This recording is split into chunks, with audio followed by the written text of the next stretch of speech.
No ar, Cartão de Visita News. Apoio, Grupo Tati de Comunicação e suas plataformas. O Santa Maria Outlet está de portas abertas para revolucionar a sua experiência em compras. Localizado no KM 299 da rodovia Anhanguera, entre Ribeirão Preto e Cravinhos, o Santa Maria Outlet tem as melhores marcas nacionais e internacionais, lojas inéditas e exclusivas, com preços jamais vistos. É nosso compromisso. Outlet com preço de outlet. E para você curtir com toda a família, ainda tem praça de alimentação, espaço kids e muitas outras opções de lazer. Santa Maria Outlet, seu novo estilo de comprar.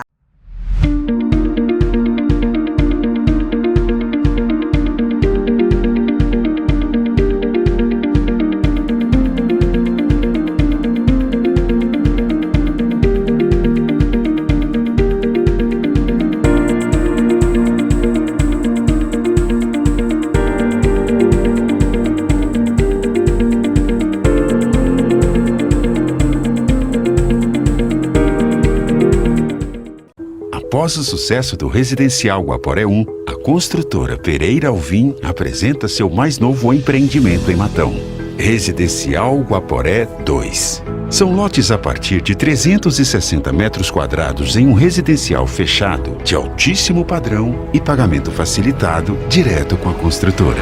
Ideal para você investir ou construir a casa dos seus sonhos. Viva com sua família no ponto mais valorizado da cidade. Conforto, tranquilidade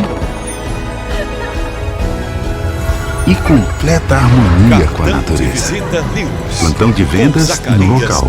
Ligue 0800 942 5151 e saiba mais. Residencial Guaporé 2. Seu bem viver começa aqui. Pereira Alvim. Sonhamos mais, construímos mais.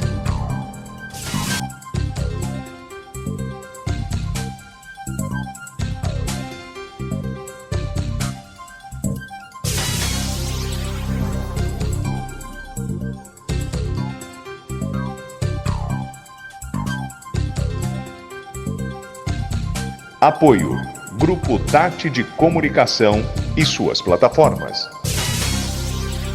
Cartão de Visita News, com Zacarias Pagnanelli.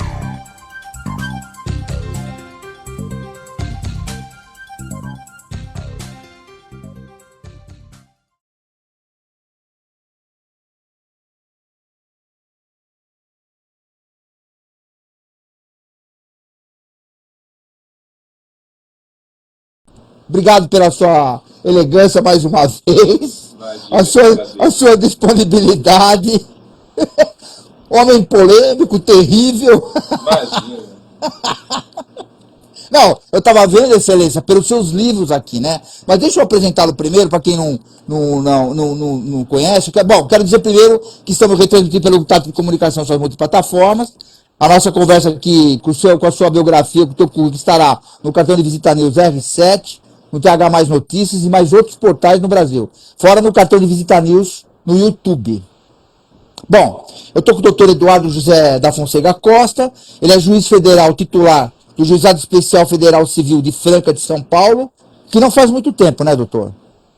Eu me promovi em maio do ano passado. Até então eu estava na 7ª Vara Federal de Ribeirão Preto como juiz substituto.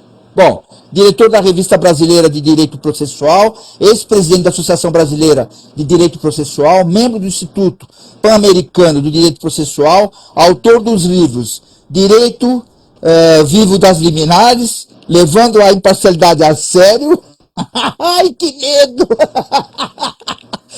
e Processo e Garantia. Bom, um é de 2011, outro de 2018, Processo de Garantia 2021 e Princípio Não é Norma 2024. Mais de 100 artigos publicados e mais de 2 centenas de palestras proferidas no Brasil e no exterior. Bom, doutor Eduardo, você me desculpa, eu vou tirar a liturgia do seu cargo, vou te chamar de Eduardo, porque você é uma pessoa diferenciada, né? E eu queria primeiro vamos pelo início, para a gente chegar nas questões aqui. como que chegou no direito? Eu quero saber como é que você quis ser advogado e acabou partindo para a magistratura. Olha, é uma história relativamente longa. Eu vou fazer aqui o esforço hercúleo de tentar resumir. Eu tinha uma dificuldade de escolher a área para abraçar desde a infância, porque eu me sentia vocacionado para várias disciplinas na escola. Eu ia muito bem em ciências humanas e tinha um bom desempenho em ciências exatas. Mais ou menos no fim do ensino secundário, eu me decidi pela carreira militar. Fui aprovado na Escola Preparatória de Cadetes do Exército, visando a Academia Militar das Agulhas Negras. O meu sonho, à época, era ser oficial de cavalaria. Eu ingressei na SPSEX, achei que não tinha vocação militar quando me debrucei com a rotina. Comecei a estudar para curso de engenharia aeronáutica do ITA, fui aprovado no ITA, em São José dos Campos. Cursei o primeiro ano, também não me identifiquei, e aí falei, poxa, eu preciso parar de dar murro em ponta de faca. Aí fiz um teste vocacional. O teste foi interessante porque o psicólogo me disse, olha, você tem mais propensão para as ciências humanas, embora tenha muita vocação analítico-matemática. E me deu 3 opções. Falou, olha, você tem aptidão para ser juiz, diplomata e jornalista. Falei, olha, para poder fazer uma das 3 coisas, eu preciso fazer direito. Eu acho que direito é uma faculdade que pode, também acho. De alguma maneira, me encaminhar para qualquer uma dessas 3 profissões. E a paixão pelo direito foi rápida. Eu ingressei logo em seguida no Largo São Francisco. Não, só no Largo São Francisco, né? Eu entrevistei outro dia o presidente da seção do direito privado de São Paulo. Eu falei, mas é engraçado, todo mundo do Largo São Francisco parece que eles montaram um time aqui no tribunal. Pois é. E aí eu comecei a me interessar por matérias que eram mais analíticas, justamente em sintonia com aquela vocação cartesiana que o teste de aptidão detectou. Assim que eu me formei, eu tive um sério problema familiar que me impediu de começar a estudar para concurso. Eu tive que abraçar como um plano B de última hora a advocacia. E eis que fiquei na advocacia privada por 7 anos, exercendo notadamente a advocacia contenciosa, empresarial e tributária. Mas aquele sonho de abraçar uma carreira pública, especialmente a da magistratura, nunca me deixou. Eu comecei a estudar por conta própria e, ao cabo dos 7 anos de advocacia privada, eu ingressei na Procuradoria da Fazenda Nacional e tornei advogado público federal tributário. Lá fiquei 3 anos. Depois prestei concurso para a magistratura federal. Fui aprovado no Tribunal Regional Federal da 5ª Região. Minha primeira lotação foi em Natal. Depois me removi para a 3ª Região. Aí passei por Santo André, Corumbá, Ponta Porã, Franca, Ribeirão Preto e agora Franca de novo. E acho que de Franca só saio ou para o cemitério, ou para a aposentadoria, ou para o tribunal. E me parece mais provável. Agora, deixa eu falar, até pela tua história, quando a gente fala em vocação e perfil, né? Pô, a impressão que dá pra gente que tá ouvindo essa história com a maior delicadeza que você tá contando, que você tem um QI diferenciado, porque, pô, você pode ver tudo, você tem vontade de fazer, e que são coisas que muita gente gostaria de fazer, e para chegar onde você chegou, quer dizer, né? Você vê que as coisas parecem que vinham para você assim, olha, eu acho que eu vou bem aqui, eu acho que eu vou por aqui. E você tem, então assim, eu costumo dizer, inclusive, também, que eu não sei, eu acredito que você gosta do que você faz, então eu costumo dizer que quando a gente faz o que gosta, não trabalha. Essa é uma história que se conta em comportamento, né? Então, eu queria ouvir tua opinião, porque você vê que você é um cara experiente até em várias áreas. E vamos falar então do que está acontecendo. O que você pode comentar, que a gente não crie polêmica nenhuma, porque nosso editorial é totalmente institucional, sobre o cenário jurídico nacional, sobre o judiciário, políticas públicas. O que a gente pode falar? Vamos lá, a gente produziu algumas perguntas, óbvio, né, o que os juízes do tribunal podem intrometer-se em políticas públicas, mesmo sem receber voto popular? O que você pode falar sobre isso? Olha, Zacarias, esse é um tema candente, né? Tramita no Congresso Nacional um projeto de lei cujo anteprojeto foi confeccionado por uma comissão constituída pelo Senado Federal, que já se chama de Lei do Processo Estrutural. O que significa processo estrutural? Essa ideia teve início nos anos 60 e 70 na Justiça Federal dos Estados Unidos, quando os juízes, alinhados a uma visão de mundo mais progressista, passaram a criar o que eles chamaram de structural injunctions, ou seja, injunções estruturais a fim de reformarem políticas públicas e instituições que, na visão deles à época, acabavam atentando contra direitos civis.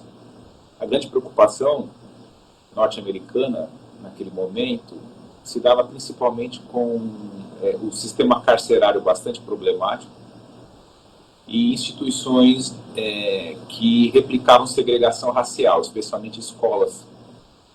Então, os juízes federais norte-americanos começaram a ser provocados para promover aquilo que eles chamaram à época de reformas estruturais. O famoso caso, isso já virou objeto de documentário, de escolas que não permitiam alunos negros. Então, algumas decisões compeliam essas escolas a se reformularem internamente para a aceitação desses alunos, obrigando as autoridades locais a garantirem a segurança, a integridade física, a vida desses estudantes. Isso foi feito também em hospitais, hospícios, presídios, quando não o judiciário nessa época se intrometeu na configuração de políticas públicas, porque entendia naquela época que essas políticas públicas eram muito disfuncionais e, de maneira sistêmica e generalizada, elas violavam direitos fundamentais. Essa prática judiciária norte-americana, que não tem previsão nem na Constituição nem na lei, começou a receber a atenção dos professores, alguns criticando, outros apoiando, mas, de uma certa maneira, a partir dos anos 80, na era Reagan,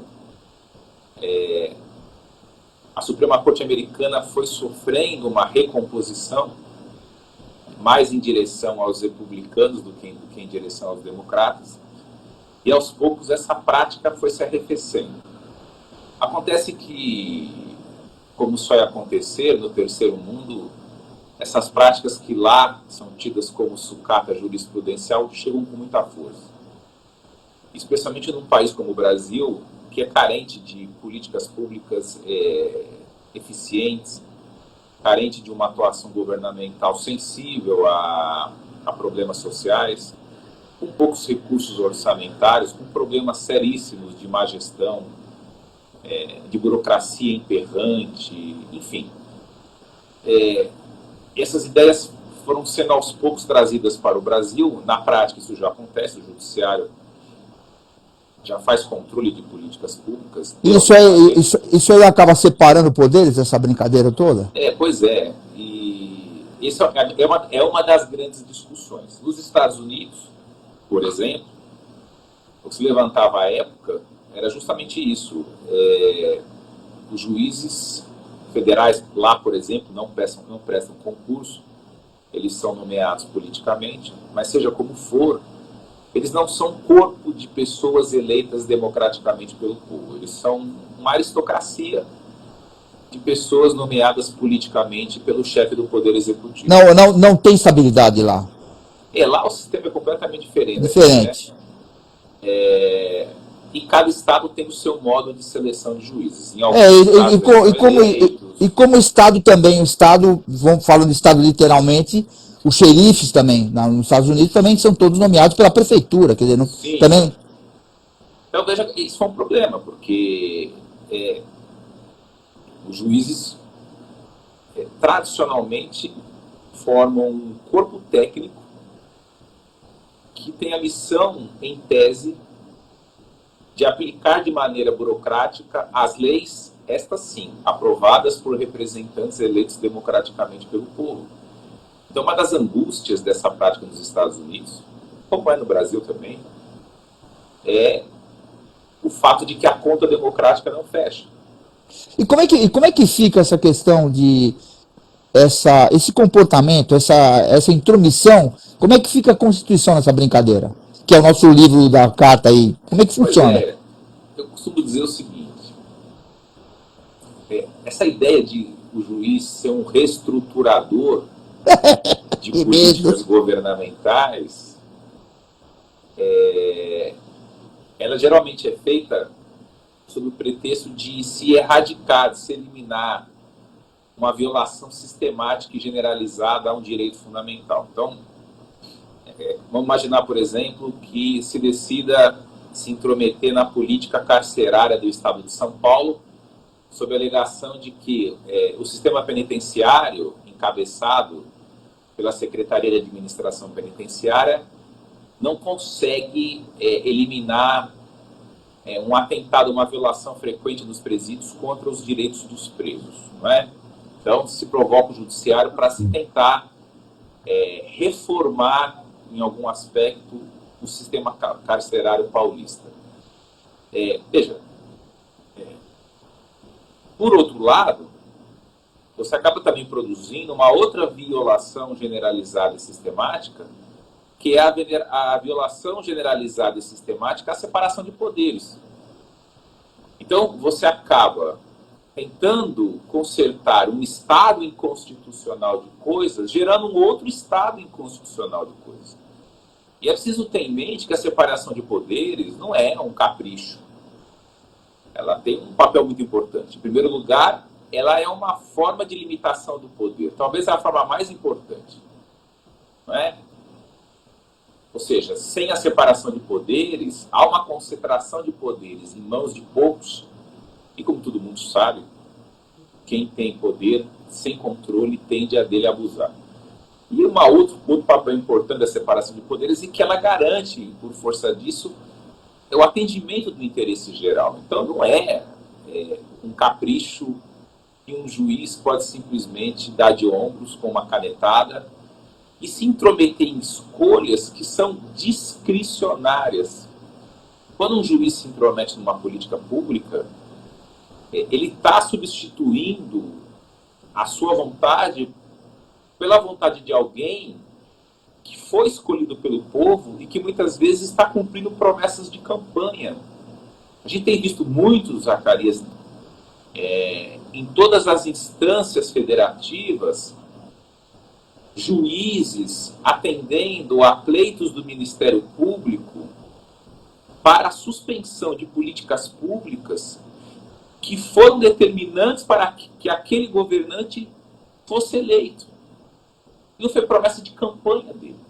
Eu vejo que problema sério você tem em pequenos municípios. Eu conheço casos alegóricos em que o prefeito, sempre que vira o ano, ele pega o seu programa de atuação para aquele exercício financeiro, procura o promotor público da comarca para pedir um aval, para securitizar a tranquilidade da sua gestão, para depois, no meio do ano, não ser alvo de dezenas de ações civis públicas, de ações de improbidade administrativa, justamente porque a jurisprudência vem sendo leniente com esse tipo de atuação. Ela vem sendo, na realidade, se fala muito em jurisprudência hoje atualizada. Hoje, cada pouco tem, em cima de uma decisão que acabam virando lei, acabam em cima disso, se fala muito hoje em jurisprudência atualizada. Não sei se eu estou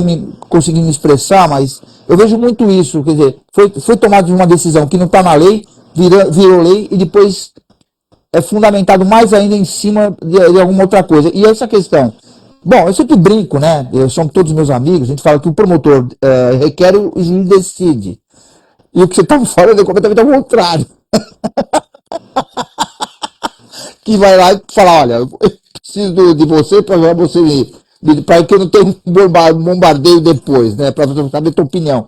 Que é prática é assim que é assim que funciona na realidade, né? Sempre tem que ouvir. Na verdade, como eu costumo falar, esse tipo de ingerência do Poder Judiciário, provocado sempre, e principalmente pelo Ministério Público, é uma espécie de costume inconstitucional.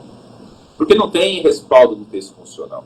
Seria preciso uma emenda constitucional prevendo esse tipo de ingerência. E há uma outra questão também, né, Zacarias? Quem disse que o Poder Judiciário é o órgão com capacidade institucional adequada para fazer esse tipo de controle? Porque a lógica aí é muito diferente daquele julgamento de litígios individuais em que você tem um particular processando o outro. O juiz precisa aqui fazer um cálculo entre meios e fins que é típico de um governante. Então, o juiz não é um agente que me parece apropriado para fazer esse tipo de controle, a não ser que o judiciário brasileiro sofra uma reconfiguração institucional que, ao que me parece, está muito longe de acontecer. Ou seja, é um agente que acaba fazendo um controle caótico, errático. Então fica tudo muito improvisado. É preciso um debate nacional mais sério sobre esse tema, para que o Congresso Nacional discuta se vale a pena uma emenda constitucional para que se crie um órgão de controle externo de políticas públicas. Pode ser o judiciário ou não, mas se for o judiciário, ao menos que ele sofra uma reconfiguração para fazer esse tipo de controle. Porque hoje é um controle muito por tentativa e erro. E muitas vezes a ingerência judiciária em pequenos municípios, por exemplo, é trágica. Você pode comprometer o orçamento público de anos, tirando dinheiro de saúde e educação, muitas vezes para atender uma política pública que é do gosto pessoal e nem necessariamente é a política prioritária do membro do Ministério Público. Então veja que esse é um outro problema, né? Quem é que escolhe o que vai controlar? É o proponente da ação, geralmente um membro do MP. E qual é a política que ele vai escolher? Eu tenho experiência com isso como juiz federal, né? Então eu sempre conto isso. Eu fui uma vez para Corumbá e eu peguei uma época lá um procurador da República que tinha vocês fazem muito intercâmbio, né? O juiz federal faz muito intercâmbio, não faz? Tipo, vocês trocam figurinha, tanto no Brasil como fora do Brasil. Sim, acontece muito isso? Bastante, né? Bastante. Então, por exemplo, às vezes você pega um membro do Ministério Público que é aficionado por direito ambiental. Então ele só vai olhar para políticas ambientais. Aí esse procurador da República foi embora. E entrou lá na subseção um outro que havia sido membro do Ministério Público de Tribunal de Contas. Então, a fixação dele era improbidade administrativa, malversação de dinheiro público. Então, todas as ações dele objetivavam isso. Então, você percebe que você não tem um modo objetivo de saber que políticas vão ser controladas. Nos Estados Unidos, bem ou mal, eles focavam sistema prisional e segregação racial. Aqui no Brasil não tem uma linha de atuação, né? Então fica muito ao gosto do membro do MP. Isso não me parece minimamente sério, republicano. Eu não estou dizendo que o MP não é uma instituição séria e nem que os seus membros não sejam sérios. O que eu estou dizendo é que o sistema dá uma abertura que torna esse tipo de controle absolutamente imprevisível, né? Esse é um dos problemas do que está acontecendo. Qual o critério que o Ministério Público usa para intrometer só numa política pública e não na outra? Pois é, não tem, não é? Não tem. Eu costumo dizer o seguinte, quando a gente lê a Constituição, a gente percebe que o Constituinte dá um foco muito especial a políticas públicas de saúde e educação. chega a ser quase caudalosa a quantidade de regras constitucionais que priorizam políticas nessas duas áreas. Mas não é isso não é um celeiro político? Pois é, mas veja, se existe uma série de regras constitucionais que direcionam o agente público a dar uma atenção especial a essas duas políticas, por que o órgão do Ministério Público ficaria dessintonizado dessas prioridades? Então, veja, como você falou, não é só a intromissão do juiz na política pública que acaba sendo uma intromissão política. A escolha da política a ser intrometida, feita pelo membro do Ministério Público, também é uma escolha política. Então, veja que é uma escolha feita por um concursado que vai propor uma ação que será julgada por outro concursado. Nenhum dos dois com legitimidade democrática para fazer o que fazem.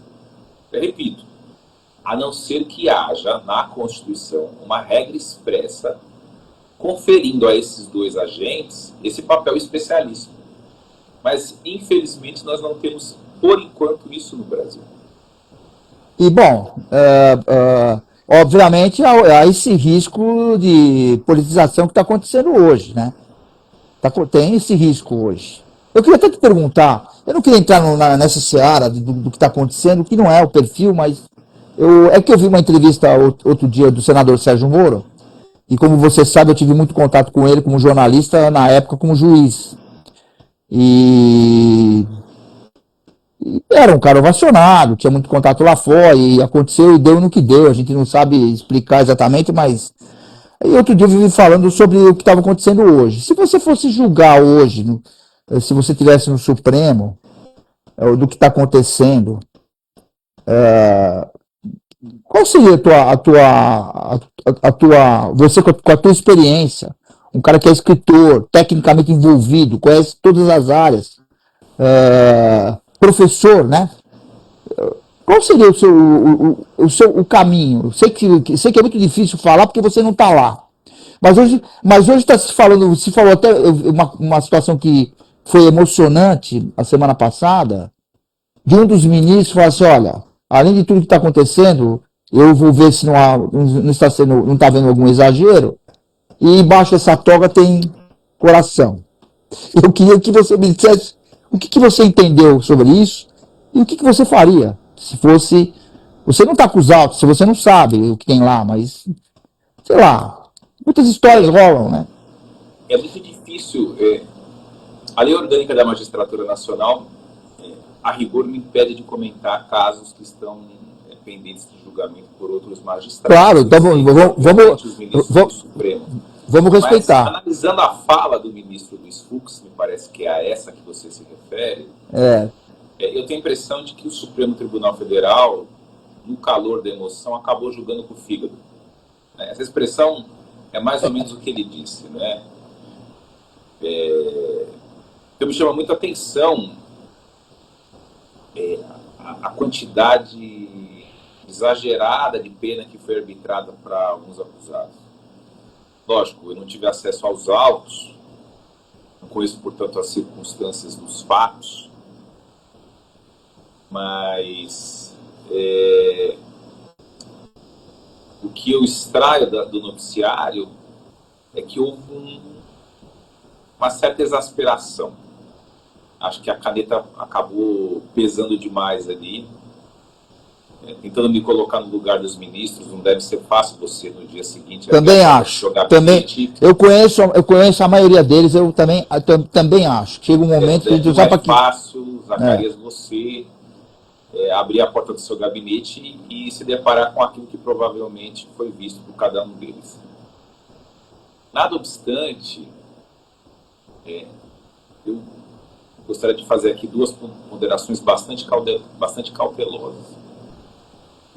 A primeira delas, que me parece que o Supremo Tribunal Federal não é o órgão competente para processar e julgar esses casos.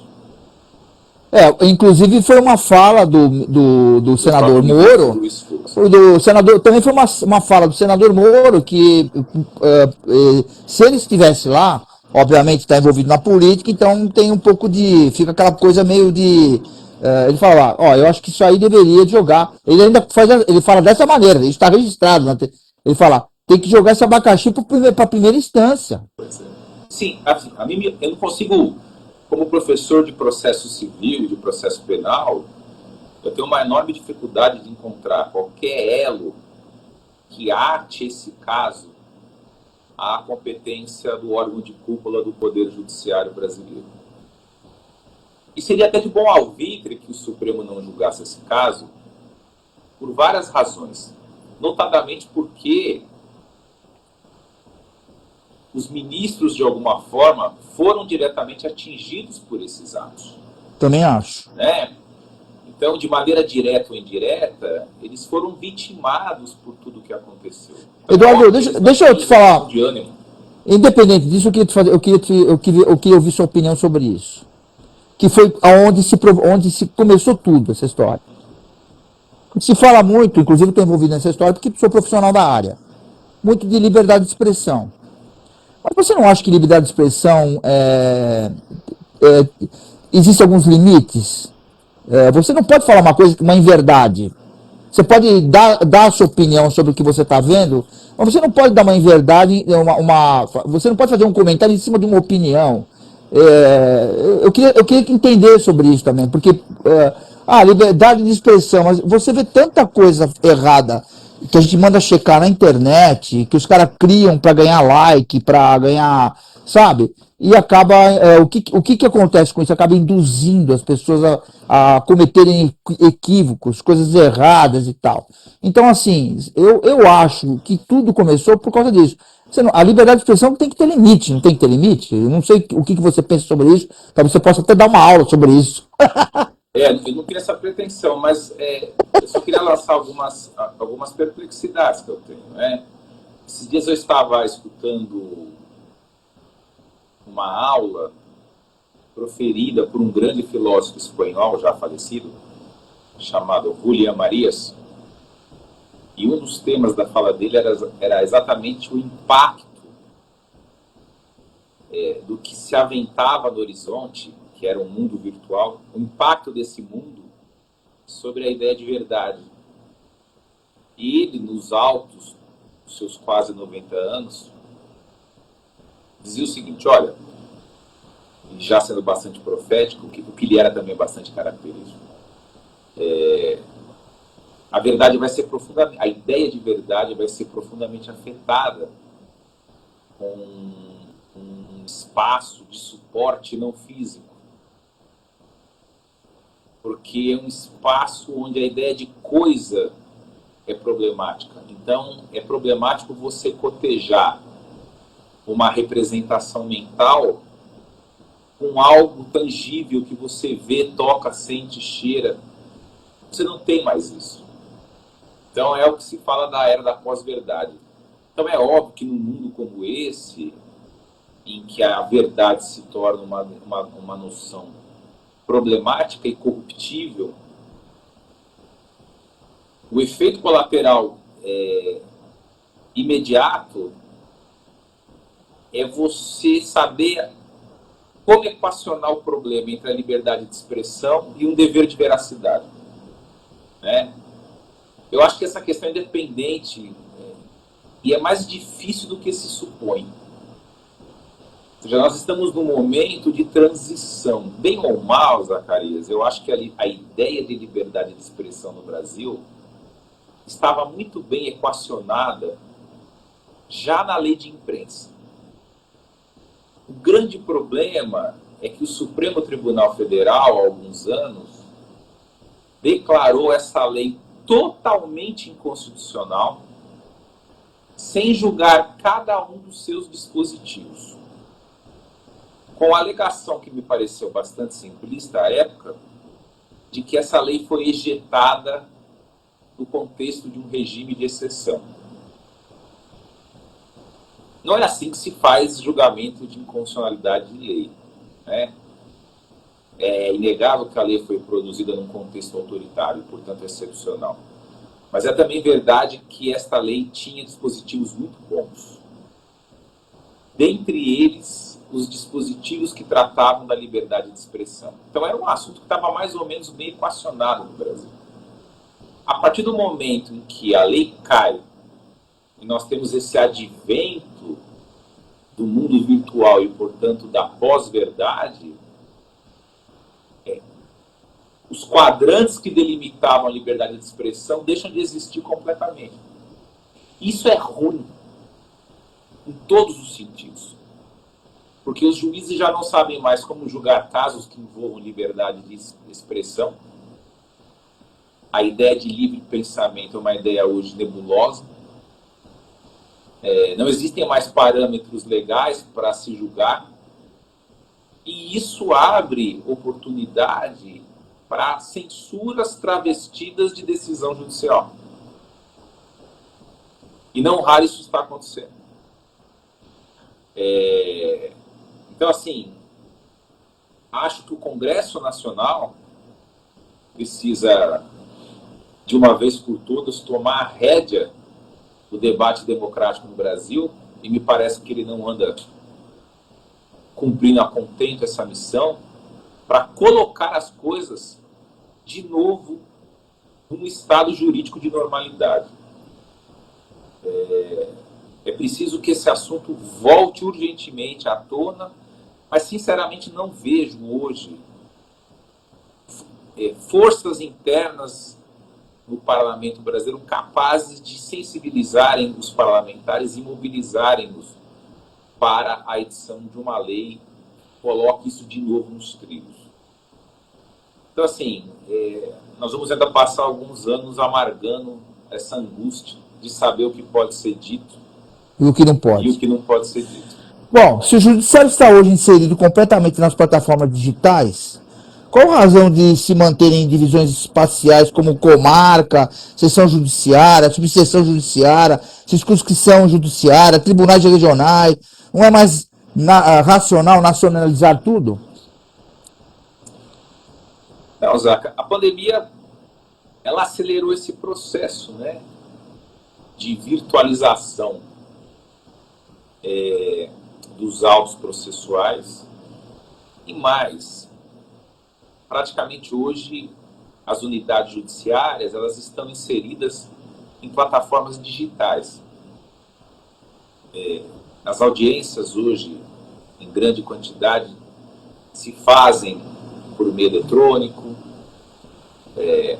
praticamente não existem mais autos de processo em papel. Então, tudo hoje, em maior ou menor medida, acontece digitalmente no âmbito da justiça. E a pandemia, repito, ela acelerou esse processo. Ou seja, a gente está começando a ver os tribunais, eu vou usar aqui uma expressão exagerada, mas ela é alegórica e ajuda a entender. Os tribunais hoje estão se tornando homepages.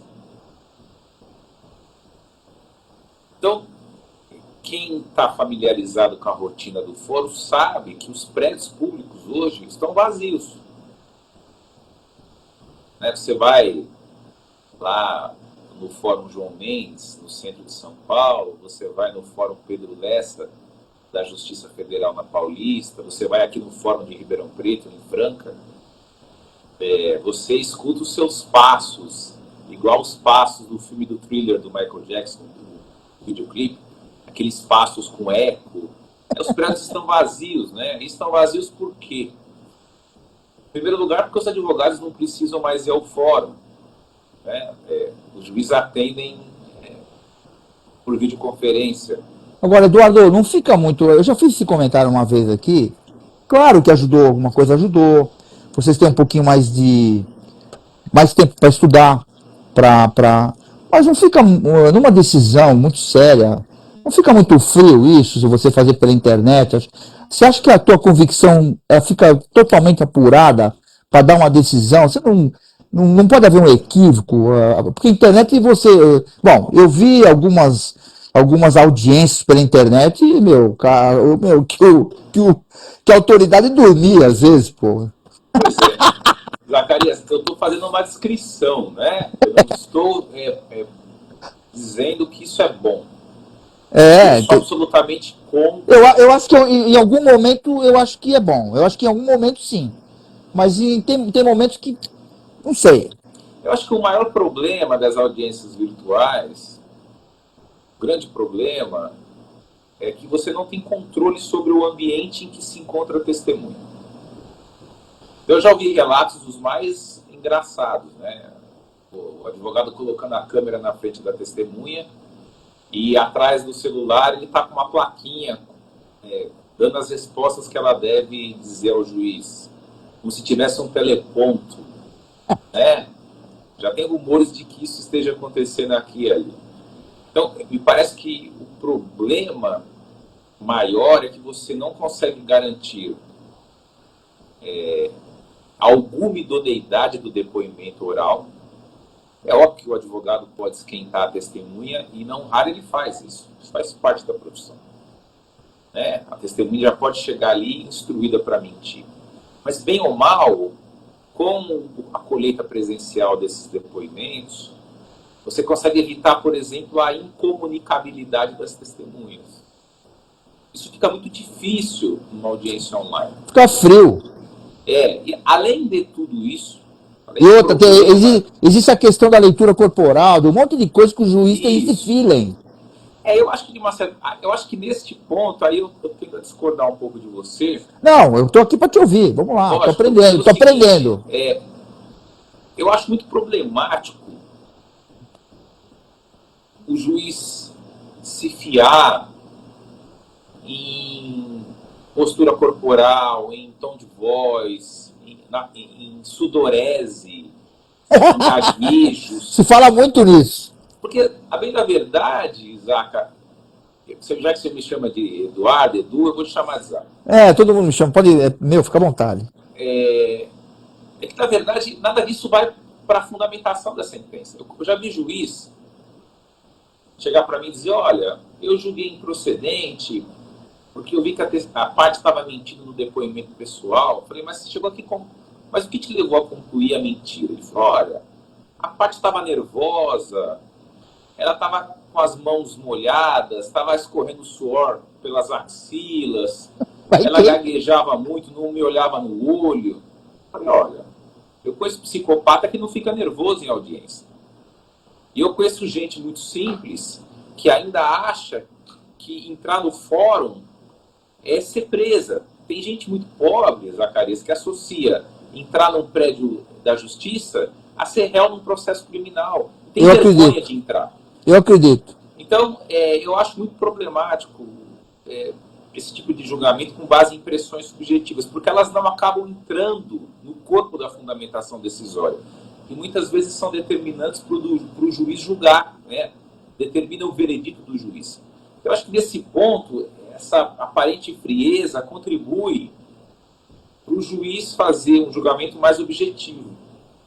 Eu me preocupo muito mais com o problema do controle da idoneidade do depoimento oral do que propriamente com o distanciamento que isso causa entre o juiz e a parte e a testemunha.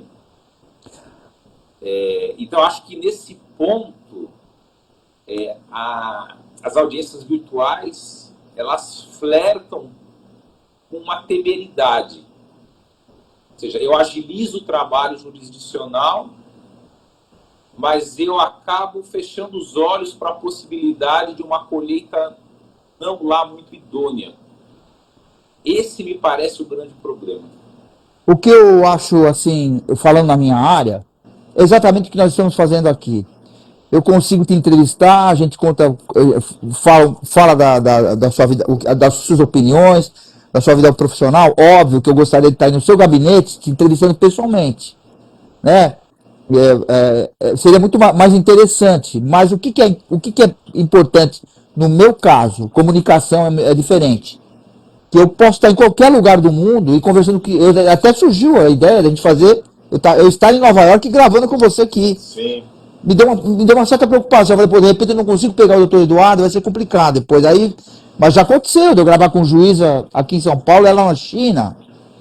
Eu em São Paulo, ela na China.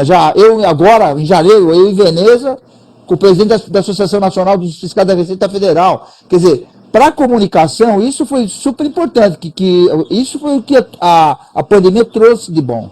Agora, humano, né? Você decide a vida das pessoas. Eu acho que esse é o grande drama da justiça no século XXI. É o impasse entre a humanidade do julgamento e os imperativos de eficiência. Né? O Poder Judiciário precisa lidar hoje com uma avalanche de processos interminável. E, ao que parece, a litigiosidade só aumenta. A gente vive um mundo globalizado, com relações sociais muito intensificadas. Quanto mais intensificação de relação social, mais conflito você tem e mais processo na justiça você tem por consequência. Então, lidar de uma maneira gerencial com tudo isso, muitas vezes exige escolhas difíceis. Eu sou, por exemplo, juiz de um juizado especial federal civil de uma região como Franca, que tem uma litigiosidade na área federal muito alta em matéria previdenciária. Você tem pretensão para ir para o tribunal? Eu acho que eu não tenho nem condição, porque não vai dar tempo, Zacarias. Eu acho que Você vai ficar velho antes? Eu acho que eu vou acabar aposentando antes. Eu não pretendo me aposentar antes dos 75. A não ser que eu me desgoste muito do Brasil e da carreira, e aí eu vou morar em Portugal ou qualquer outro país do meu agrado. Nos Estados Unidos, eu acho que você está tranquilo. Habilidades extraordinárias que nem você não tem para ninguém. Mas é natural. Essa geração de juízes federais, as novas gerações, já estão mais ou menos resignadas com o fato de que não chegarão ao tribunal como desembargadores. A gente está caminhando para um afunilamento. E a partir do momento que você levou de 70 para 75 anos o tempo de aposentadoria compulsória, isso piorou. É ruim porque como você como vários são estudiosos, né? Vão se dedicando na carreira, você é doutor literalmente, então fica aquela coisa, aí chega lá, os caras ficam lá muito tempo naquela função, eu acho que é uma certa desmotivação, o cara fica desmotivado. Sim. Eu conheço alguns colegas que já largaram a carreira por conta disso, foram advogar, prestaram concurso para oficial de registro público, enfim, foram desempenhar a docência com dedicação exclusiva. Isso não está no meu radar, né? Por enquanto, o que está no meu horizonte é continuar como juiz. Eu amo o que eu faço, me aposentar e voltar para aquilo que eu fazia antes de ser juiz, que é advogar. Era uma atividade que sempre me deu muito prazer, embora eu confesse que gosto mais da judicatura. Mas, de qualquer maneira, para a advocacia, eu sempre me planejei voltar. Mas, enfim, o futuro a Deus pertence e Deus sabe mais.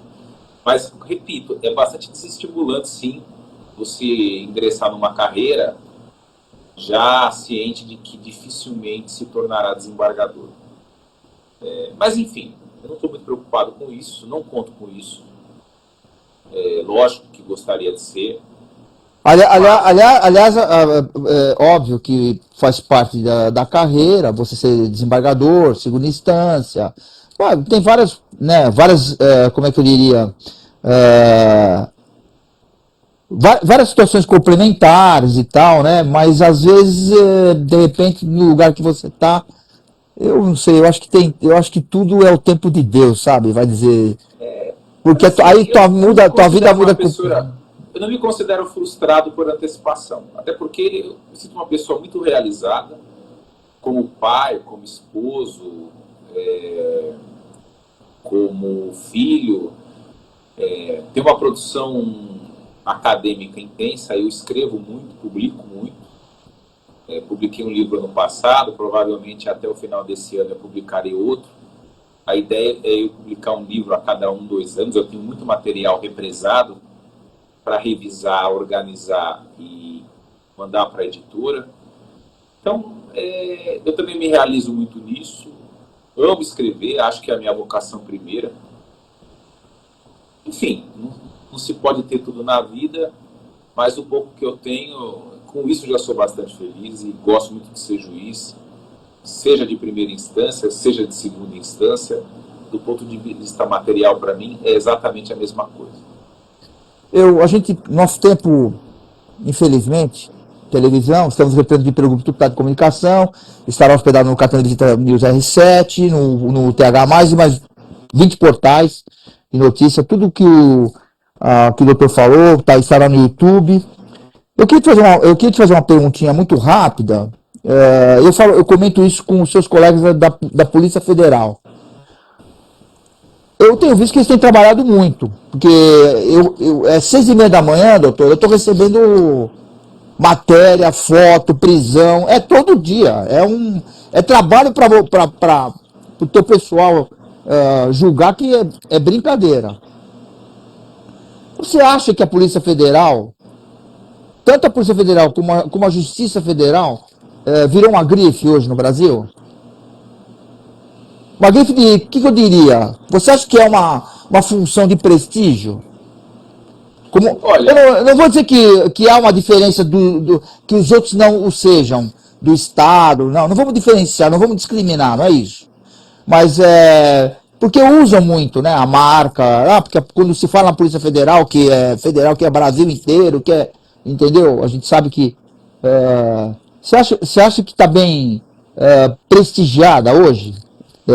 Eu acho que o perfil da Justiça Federal mudou muito nos últimos 20 anos.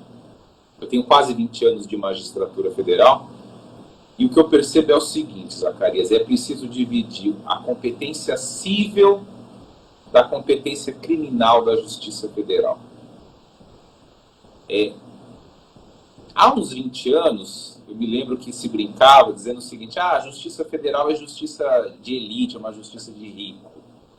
Porque na esfera civil eram as grandes causas que se julgavam, né? Ações coletivas, teses tributárias, mandados de segurança contra atos administrativos de repercussão importante, enfim. No âmbito civil, a Justiça Federal mudou muito. Eu acho que hoje ela é uma justiça mais previdenciarizada. O que a gente assiste na esfera civil é a crescente conversão de varas federais comuns em juizados especiais federais cíveis. Ou seja, cada vez mais a máquina judiciária federal é mobilizada para julgar causas de previdência e assistência social. Com perdão da palavra que eu vou usar, a gente tem assistido a uma espécie de proletarização das causas cíveis na Justiça Federal. É óbvio que ainda existem várias que julgam essas grandes causas, como se via mais no passado. Mas eu percebo que, passo a passo, a Justiça Federal hoje é uma justiça previdenciarista, que, portanto, cumpre um papel prestação social que é muito similar àquele da Justiça do Trabalho. E isso acontece para o bem e para o mal.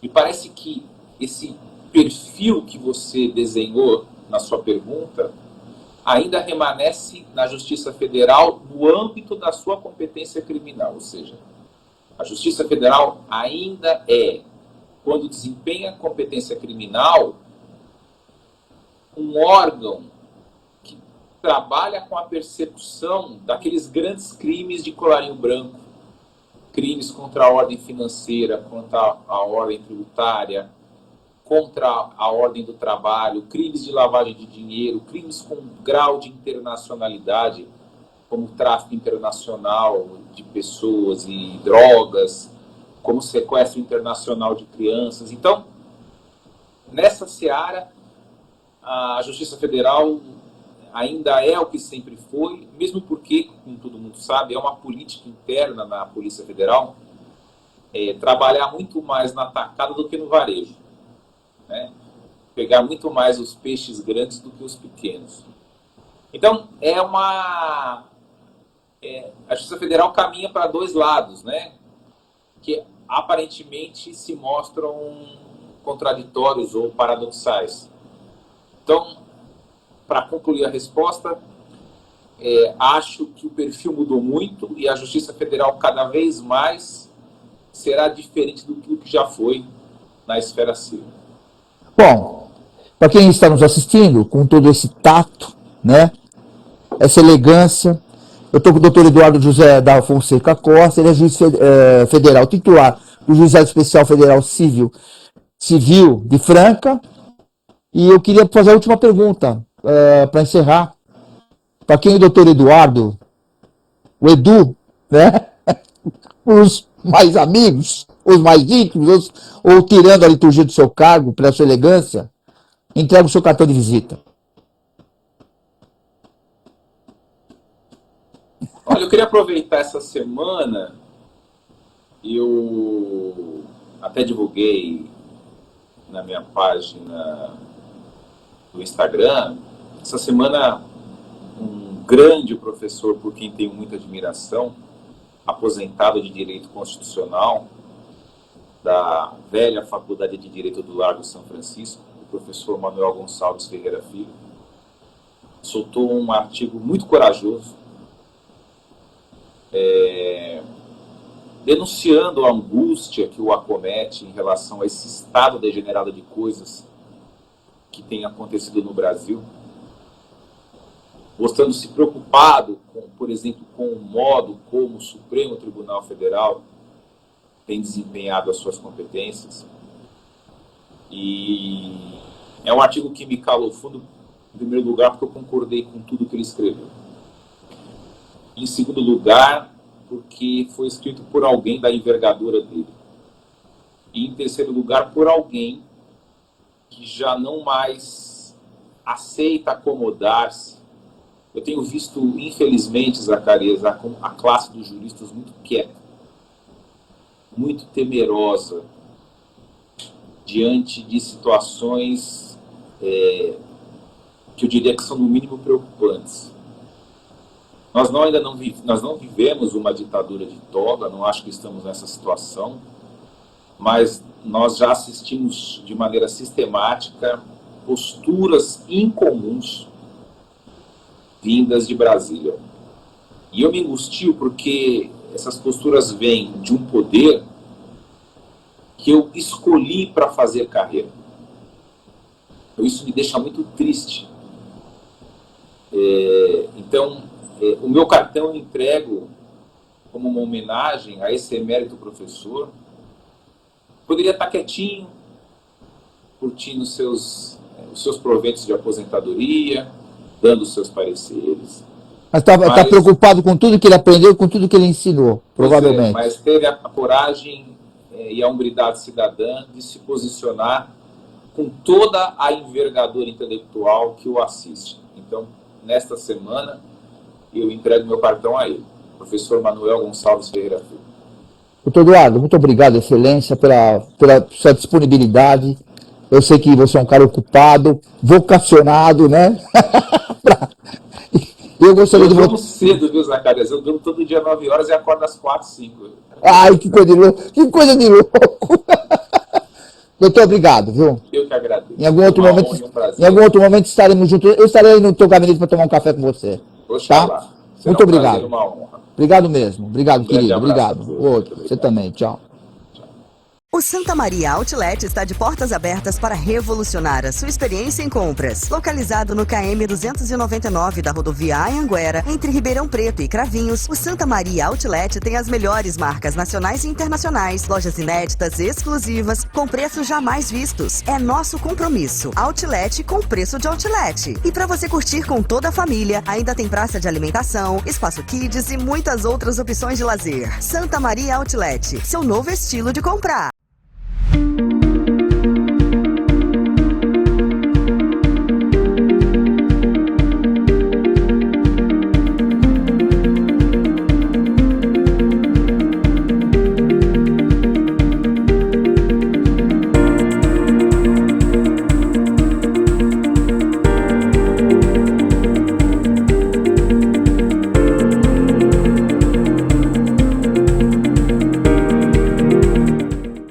Informação de qualidade, jornalismo profissional, entrevistas exclusivas.